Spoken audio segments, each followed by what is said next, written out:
So hey guys, it's been a while since I did the arc reactor video, which I have here. I am currently working on a custom base for it. If I just go and put this down on here, which is my car shelf, I'll rest it on there for a second. And here's the stand I've been working on. As you can see, I'm working on it in the garage because I have been painting it. So the main hole at the top is going to be for the arc reactor. I'll insert a picture of what it used to look like because I have changed it. The hole that I've now put down the bottom is going to be for the plug on the arc reactor that in theory would plug into the chest of Tony Stark. Obviously, as you can see, excuse the stuff in the background, obviously it's just stuff you leave in a garage when you use it for storage. The back hasn't had that many coats of the silver chrome paint, as you can see, because it's not going to be seen that much. Obviously, again, I've sprayed the sides, sprayed the bottom, and I sprayed the top. It's not much of a method to hold it up. It's just hanging off some spare wood that we got in the garage. But as you can see, as we get a bit close, because it's tight moving around in the garage, it's got to leave to dry now for about an hour before I can come out and put another coat on there. Although, as you can see with the light on my phone, it's already quite shiny.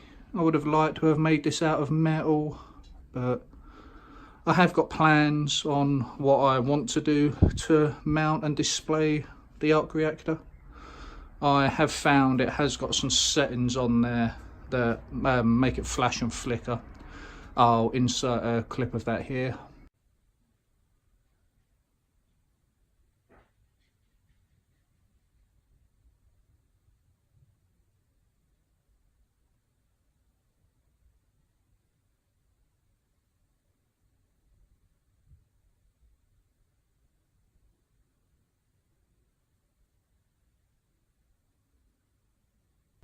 So as you saw, it has like a flash and flickering mode. I think it's like to make it look like it's a damaged arc reactor.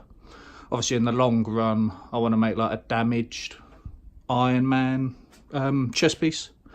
Have that displayed on the wall, stick a little power bank behind the arc reactor because I find that powers it best.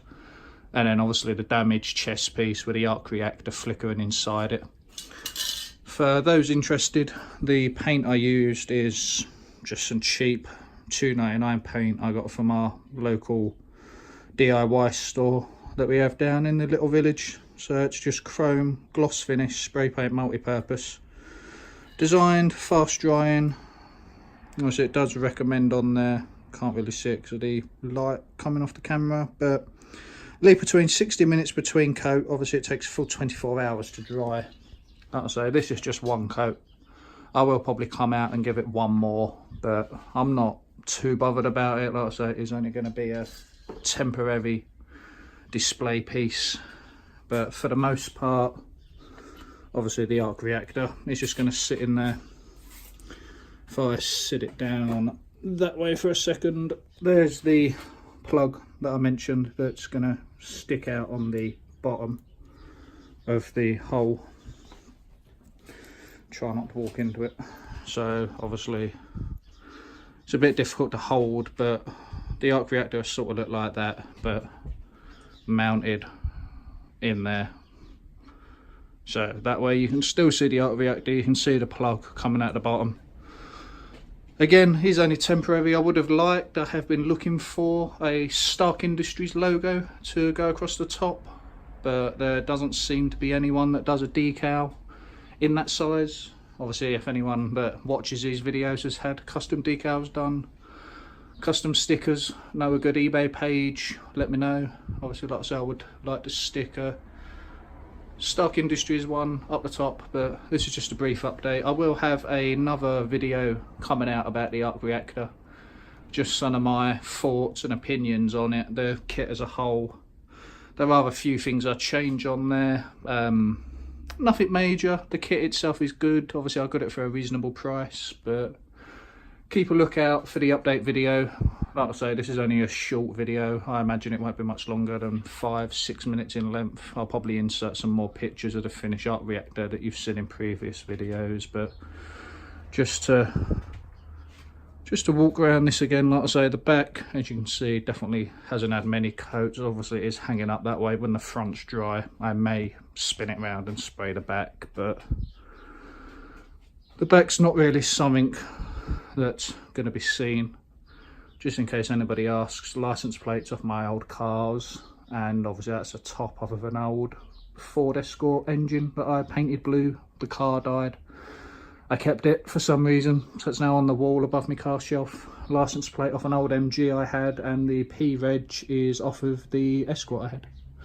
But back to what the video is about. So yeah, I'll come back out, give it another coat. I'll put some more pictures up on my Instagram or Twitter. Obviously links for both of them will be in the description. The link for the Arc Reactor Facebook builders page is also in there. It's only a small group at the minute. We haven't got many people on there. Obviously I'm just trying to get the group built up. I'm always happy to answer anything about this, obviously give advice. I've got the link for the Mando Studios guys who created this and sell this. As you can see, this is the acrylic version. They do also do the metal version, which I do want to invest in at some point, but again, more about that when we get to the review video. If you've enjoyed the video, obviously give it a like and subscribe for more content.